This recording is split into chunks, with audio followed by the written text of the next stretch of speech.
This week, Texas Lieutenant Governor Dan Patrick released the list of Senate interim charges. Think of it as a blueprint for state senators on where to focus efforts to craft legislation. Several of the charges are focused on education. Patrick is asking the Education Committee to make recommendations to give parents more power to influence their child's learning environment. Last session, we saw bills relating to how and what children are taught about race and sex ed. Patrick wants that same committee to make changes to the School Library Advisory Council to give parents and the public a prominent role in deciding what materials are available to students. After releasing the charges, Patrick also announced he wants to create a Texas version of a controversial parental rights law in Florida. Critics call it the Don't Say Gay law. It prevents school districts from talking about sexual orientation or gender identity with kids in kindergarten all the way up through third grade. Jala Washington looks at how a bill like that could affect Texas. Texas has recently seen an uproar in protests. The LGBTQ community feeling like their rights are being attacked. I found out when I was in around first grade that I was gay. I was severely bullied. This preteen told me back in March, now bullying isn't what he's most worried about. Some lawmakers want Texas to create a law like House Bill 1557 in Florida. It would ban schools from teaching kids in grades below 4th about sexual orientation and gender identity. It would also give parents or anyone the right to sue a district if they believe the law was broken. I think it doesn't go far enough.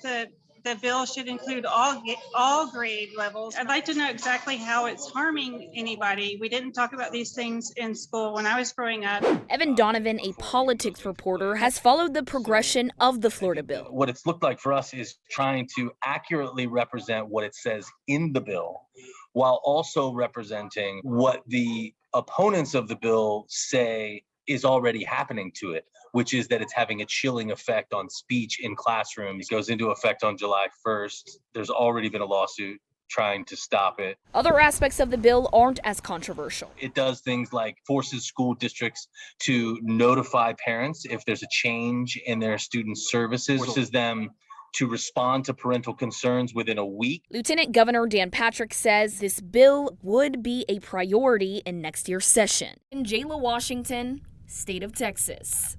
The legislative charges also extend to higher education. Patrick is asking for a review of faculty tenure policies. He previously said that he would push to end tenure at all public universities and colleges. Patrick is also asking the Higher Education Committee to see how to make sure elements of critical race theory are not included in college course curriculum. Also in the interim charges, a call for senators to examine problems with temporary license plates. This comes after our Risky Rides investigation found crooks print real DMV temporary tags to cover up crimes. The state Senate's Criminal Justice Committee will look into how this relates to human and drug trafficking, theft, and homicide. The effects of an education bill passed during the 2021 legislative session were felt this week as the State Board of Education revises the state's social studies standards. Jennifer Sanders spoke to advocates who feared their child's education could soon lack important information. Eliza Epstein, mother of two, is spending her day here at the William B. Travis building. She's waiting for her turn to testify at the State Board of Education meeting. She's calling for transparency as the board revises the state's social studies standards. She wants representation of the history of all cultures in Texas classrooms. I'm a white mom, I have a white husband, and I know that the curriculum in this country is incredibly whitewashed. She, along with the Ethnic Studies Network of Texas, want to make sure the board listens to people with lived experiences as they revise social study lessons. You ain't gonna erase our culture, you're gonna erase their culture. At the end of the day, we demand that everyone tell their story. They are opposed to Senate Bill 3, commonly referred to as a critical race theory bill. Lawmakers passed it last year. Some said one goal was to ban teaching that one race or sex should be blamed for actions in the past. That's why the topics of, victimhood and oppression are ones that we should be very cautious about how these are used in the classroom in such a way that students are not felt like, well, I'm automatically in a category How can I change my life outcome? The board is working through a 26-page list of recommendations. Some proposed additions include examining the effects of Reconstruction on Blacks' rights, including the creation of the Ku Klux Klan.